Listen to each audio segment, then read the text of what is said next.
大家好嘛，歡迎大家再次嚟到我 Ben 實德專業股評時間啦。2026年第一次同大家見面啦，先喺度預祝大家今年全部任何動作都順利啊！最緊要身體健康啊！但係睇翻啦，去到2026年第一件國際新聞咧，就好似唔係太過理想啦。就係咩咧？就係話美國總統特朗普啦，動用軍隊去到拘捕或者叫擄啦，呢個委內瑞拉嘅元首去到紐約受審添。喺成件事上邊啦，我自己認為喺今年嚟計啦，對於啲地緣或者全個世界嘅政治局勢上面咧，都係多少要擔心嘅。特別就係話今年嚟計啦，美國就會進入呢個中期選舉。當中以特朗普嘅性格，會唔會仲有啲更加激進嘅 action 動作做咗出嚟咧？我自己都係對呢一樣嘢就覺得要有所保留，即係隨時就係有啲神經刀嘅動作咧就唔出奇嘅。但係啦，喺成件事上面啦，除咗就話特朗普成日要話禁毒K 之外啦，我自己覺得佢最大目的咧就係控制嗰個能源市場啦。因為如果大家翻轉頭去睇翻啦，特朗普當選啦同埋競選嘅時間咧，佢都係講一樣嘢，佢就係支持啲石油企業。不過而家就個問題就話佢好似走去啦，用其他國家嘅資源支持自己本土嘅石油企業。呢一樣嘢啦，都唔知大家點睇啦。但係可以咁講，一嚟可能係佢嘅投資問題啦，甚至乎其他就話我自己認為最大咧，就係嗰個能源市場嘅競爭啦，嚟緊可能就會更加矚目，更加要注意啦。點解？我相信啦，同 AI 嘅發展上面咧就有絕大嘅關係嘅。大家都知啦，而家成個世界行緊，成個產業都行緊就 AI 啦，或者點樣將 AI 嘅落地。而家暫時大家睇嘅嘢好多都係叫做啲叫做即係算力等等啦。主要叫做一啲大模型上邊。但係如果大家想象一下，當 AI 落地，即係話其實我哋可能智能駕駛上邊啦，或者用家上邊就越嚟越多就係機械人啦，喺我哋嘅生活上邊咧，AI 嘅算力上邊咧個要求穩定性咧就一定越嚟越高。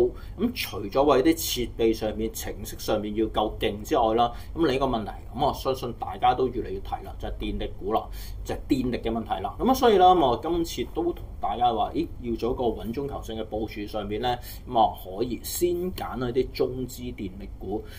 大家如果之前睇過啦，或者聽過之前一啲叫言論上邊啦，嗰啲文章上邊啦，都可能都覺得又係中資電力股會唔會即係舊地重彈啊？但係啦，我今次呢個舊地重彈啦，我相信咧，大家喺往後嘅日子啦，可能越聽越多。甚至乎啦，最新喺今日啦，睇到一啲Elon Musk 一啲相關嘅言論啦，佢都再講啦，原來啦，佢覺得緊中國喺 AI 算力上邊咧，將會遠遠超過其他國家。點解啊？因為中國可以再增加嗰個電力嘅輸出，幫到一啲 AI 喺算力上邊佢哋嘅穩定性啦，或者持續性。呢一樣嘢啦，我相信對比翻其他大部分國家嚟計啦，中國係有一個得天獨厚嘅優勢啦。而且同時間啦，